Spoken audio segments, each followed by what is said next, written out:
Coming up, these guys are Canada's gift to the world. Even better than maple syrup or ice hockey or Tim Hortons.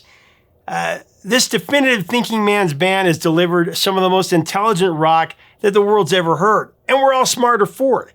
On today's episode, we're going to take a closer look at an album and its key track that defied all trends and expectations. Even though this band's rock contemporaries were embracing radio-friendly sounds and even kowtowing to the disco movement, this band, they remained true to their sound, and this record proved to be a critical turning point, one that ushered in a new decade of innovation and even commercial accessibility. With one of the most ambitious songs a band ever tackled, the lyrics confused some listeners when they heard the band singing the wrong ones. Turns out the factory printed the wrong lyrics on the sheet. Find out the story coming up next on Professor of Rock. Hey music junkies, Professor of Rock, always here to celebrate the greatest artists and the greatest songs of all time. You know, if you remember recording songs off the radio and cussing the DJs for talking over the beginning or end of the song, you're going to dig this channel of deep musical nostalgia. Make sure to subscribe below right now, click the big red button, and click the bell so you always know when our stuff's coming out. We also have a Patreon where you can find additional content. You can also become an honorary producer in the credits of these episodes. Help us curate this music history. I'm excited about this one. Today, we're diving deep into a pivotal album from one of the most iconic bands of the rock era, the definitive thinking man's rock and roll band.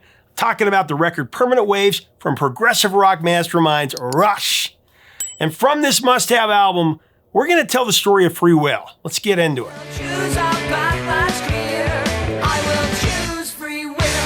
You know, during the turbulent music scene of the late 70s, Rush stood firm against the changing tides.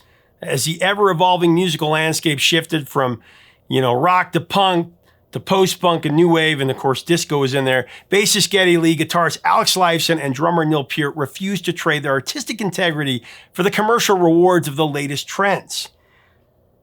No, this triumphant trio, they remained firmly fixed on their own path of rock innovation for sure. There was no Rush equivalent of Kisses I Was Made for Loving You, or even the Rolling Stones' Miss You, both of which tapped into disco to have greater mainstream appeal.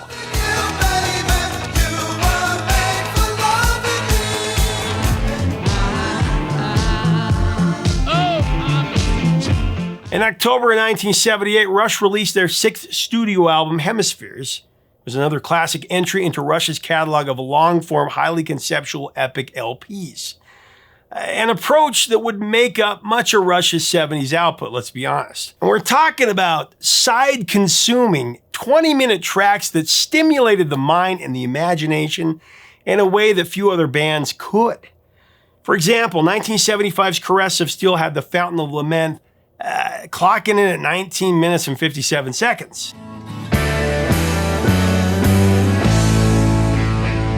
1976's 2112, its title track reached 20 minutes and 34 seconds. I know it's most unusual. 1977's A Farewell to King scaled things back. It had two 10 to 11 minute tracks.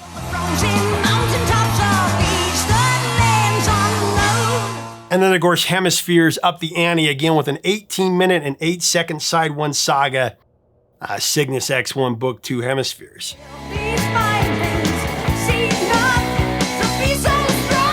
However, by the time Rush completed its run through the 1970s, exhaustion was starting to set in for the band.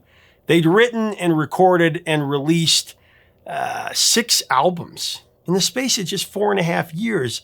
And they kept plowing ahead with a rigorous touring schedule nonetheless. Said Neal Peart about it. On June the 4th, 1979, the tour of the Hemispheres was brought to a successful but relieved close at the Pinkpop Festival in the Netherlands. After 8 months of touring across Canada, the United States, Great Britain, and Western Europe, it's probably self-evident that we were all very glad to be returning home for our first summer vacation in about 4 years. End of quote. And according to producer Terry Brown, Hemispheres was a difficult record for Rush to make. It just drained them creatively. So it seemed only natural that their next record would be something quite different. In Brown's words, and I quote, "You couldn't do two of those in a row." So transitioning into the permanent waves era, Rush adopted a fresh perspective, leaving behind the lengthy epics in favor of compact, by Rush standards, radio-accessible tracks. Songs like The Spirit of Radio and Freewill, they embodied this transformation, fusing the band's prog rock complexities with just unforgettable hooks. Nobody liked this band.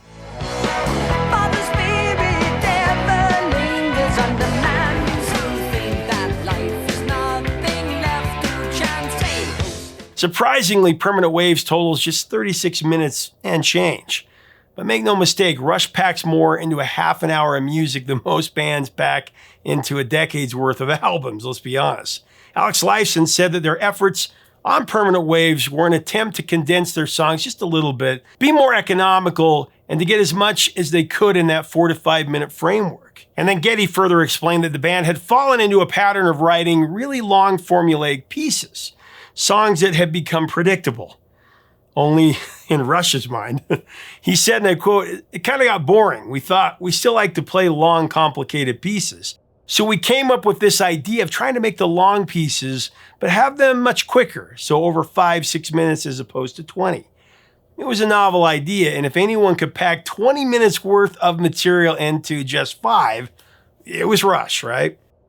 Shorter songs obviously have the benefit of being radio-friendly. However, in Paul Northfield's opinion, the man who engineered Permanent Waves, for Rush, it was never about securing radio play.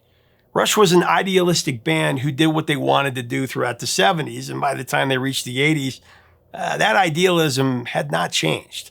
They were still recording the albums that they truly wanted to create. Nothing about this new direction was contrived, right? For them, writing concise songs was experimental, and they really enjoyed it. It was their way of still being progressive while defying progressive stereotypes, if you will. For Permanent Waves, Rush would create more individual songs, each one a mini concept unto itself. It was a legitimate challenge for these guys. Could they write shorter songs and still deliver something really interesting musically? Well, I think we all know the answer to that one.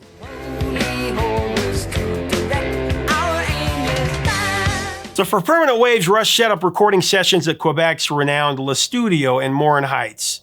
However, prior to those sessions, they had some R&R to catch up on. Their lengthiest hiatus to date, Geddy, Neal, and Alex actually took 6 weeks off to recharge, a first for the band.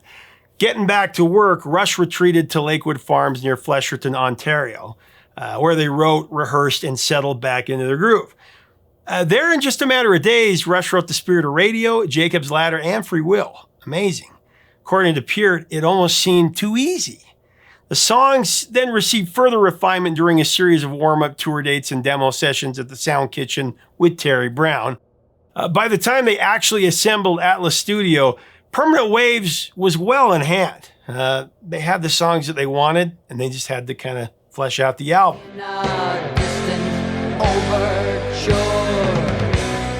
So situated about 60 miles north of Montreal, this idyllic studio setting was set on 250 acres of forested land that surrounded a private lake. Recording sessions took place throughout September and October of '79 and were laid down in just 4 weeks. So find out why they were able to finish us so quickly after I mention our sponsor, Zenni Eyewear, the glasses I always wear in here. The coolest frames Zenni has right now are their blue light glasses with multicolored lenses. First of its kind innovation. Blocks plus Tins technology blocks more blue light than ever, filtering digital screen glare and UV light with 8 different tinted lenses that you can choose from. Just click on our info button right up here to get yours today. Check it out.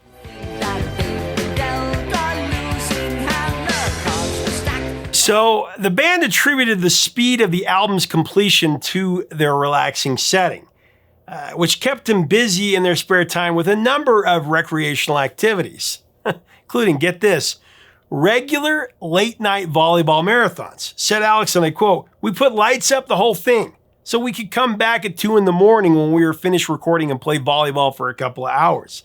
And then Geddy added, that became a regular thing, kind of an obsession, really. We'd finish at 1 in the morning or whatever, and we kind of perfected the art of night volleyball. We'd have a few drinks and get a bit fortified after the session and go out on the volleyball pitch. And sometimes we'd even play after dinner a little bit. But then we get back into the studio and our hands would be all swollen from punching that stupid ball. We were like, I don't know if we should be playing like this after supper. Crazy, right? Who would have guessed that Rush are a bunch of volleyball fanatics? Geddy called working at the studio one of the most pleasurable and easiest albums for the band to record. Everything just clicked and came together in a very spontaneous way. Like I said, they even tried Freewill out live before they even recorded it. Of course, the crowd loved it, and the band worked on it further after that, adding the song's familiar melody thereafter. And they also tested Spirit of Radio. It was really cool, so they could kind of get it fleshed out.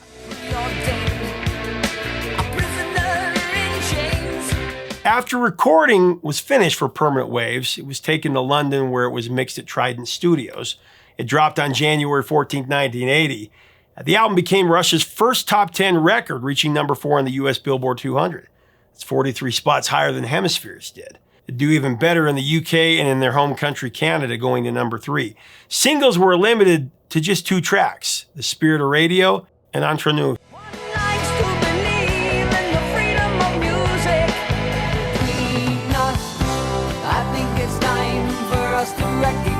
Rush's approach to Permanent Waves generated increases in both radio play and in album sales, which reached platinum status in the US and Canada.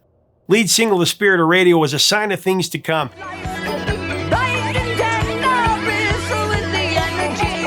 The song made it to number 51 on the Hot 100. It went to number 22 in Canada and number 13 on the UK singles chart, the highest Rush single to that point on all 3 of those charts. The album's other single didn't fare as well. It stalled at number 110 in the US. However, Permanent Waves still boasts another notable track, today's subject, Freewill. Even though it was never released as a single, Freewill has become a fan favorite. It's gone on to become the album's second most popular song, boasting 35 million streams on Spotify alone.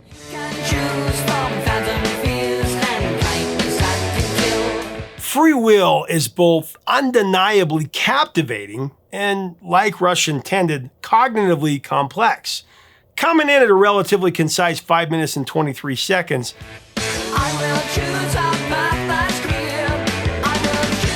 Bill Banasywicz, in his biography of the band Rush Visions, described the song this way. I love how he says this. Freewill continues the bright approach of The Spirit of Radio on Permanent Waves with a crisp and clean sound as Geddy sings Neal's words about choices we must all make, even if we deny that choices exist.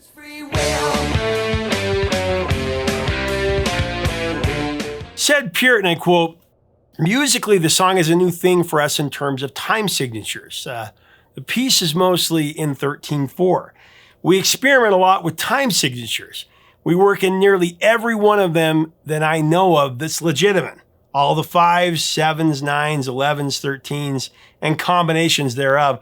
I don't think you have to play in 4/4 to feel comfortable."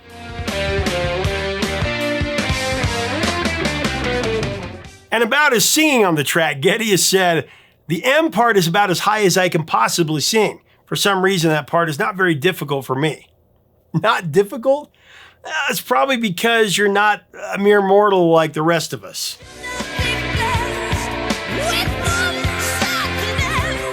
Actually, Freewill would be the last time that Geddy Lee would sing with such skyscraping vocals on a studio recording, as the Permanent Waves lineup represented a significant shift in Rush's sound. The shrieking high range of Geddy's vocals were typical of the band's style from the 70s, but not so much after that. Goodbye Rush of the 70s, hello Rush of the 80s, right?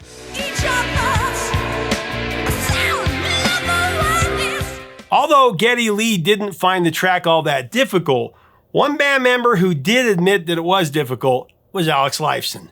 He remarked that his solo on Freewill, set within a 3/4 time break, presented one of his most challenging performances. Summing it up succinctly, he said the guitar solo in Freewill is a really hard solo to play. It's frenetic and exciting and one of the most ambitious pieces of music that Rush has ever done.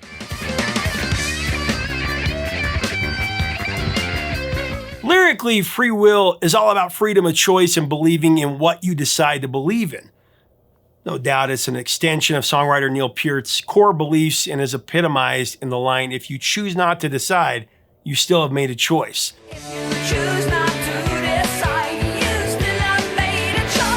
Another interesting passage in the song references Lotus Land. Said Peart about this strange place, "Lotus Land is simply a metaphor for an idealized background, a land of milk and honey. Sometimes used as a pejorative name for Los Angeles, though that was not in my mind when I wrote it." Lotus Land is derived from the Odyssey, an epic poem, of course, written by the Greek poet Homer. In the Odyssey, the hero Odysseus ventures to the land of the lotus eaters where people hang out and eat lotus petals. This causes them to fall into a narcotic stupor and leaves them oblivious to the world around them.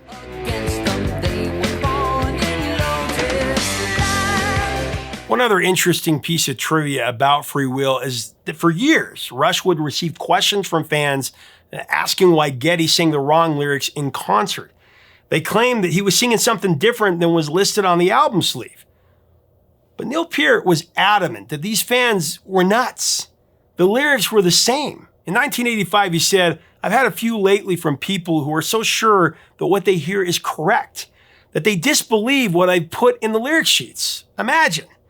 People have quoted me whole verses of what they hear as opposed to what's printed. Sure that they're right and the cover, me, is wrong." But the thing is, that was exactly it. These fans were actually right. It was later discovered that the US printing of Permanent Waves' lyrics for Freewill was actually incorrect. In response, Neal said, "I don't know how it happened. The lyrics are right on the Canadian sleeve. I can only imagine that our American record company got a hold of an uncorrected typeset, and I hate that." Despite never being released as a single, though, Freewill became a staple on AOR stations.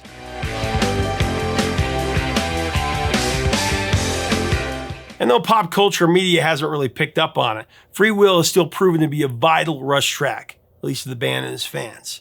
It's been included in a host of Rush compilation records, including Retrospective 1, The Spirit of Radio Greatest Hits 74 to 87, Gold, and Time Stands Still the Collection.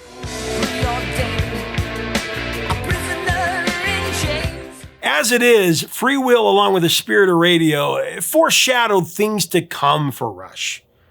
Permanent Waves began a decade of experimenting in a new direction. Average song length, it was way down. Synthesizers were way up. And whether they intended it or not, Rush would see their songs make major headway on the airwaves, particularly on the US mainstream rock charts, where they scored 8 top 10 hits between 1981 and 1989.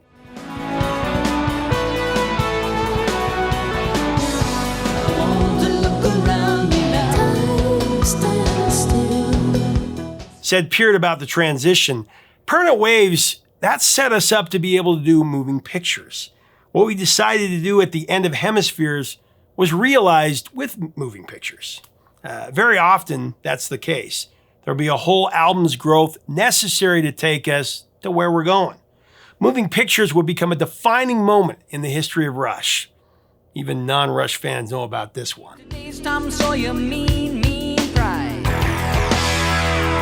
Moving Pictures, of course, is Rush's biggest seller of all time, nearly 6 million copies sold worldwide.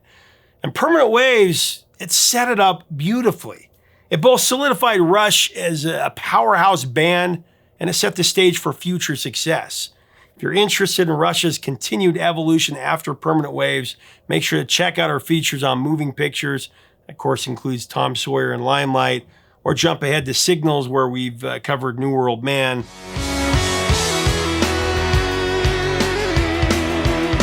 Through continual innovation, though, Rush has left a permanent mark on the music world and a legacy as one of Canada's all-time greatest exports. And this album's title lived up to what Rush would become after this. Played on the airwaves forever after, this band made permanent waves. Like I said, the definitive thinking man's band, no doubt about it.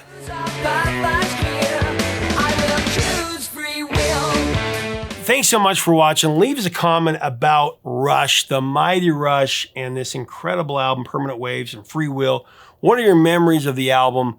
What do you think about Rush? I cannot believe that so much sound came from just 3 people. We miss this band. I mean, we miss Neal Peart. Man, have you guys ever seen him live? Let's talk about it below. Let's share our memories about this incredible band. If you like our content, we invite you to subscribe. We'd love to have you. Until next time, 3 chords and the truth.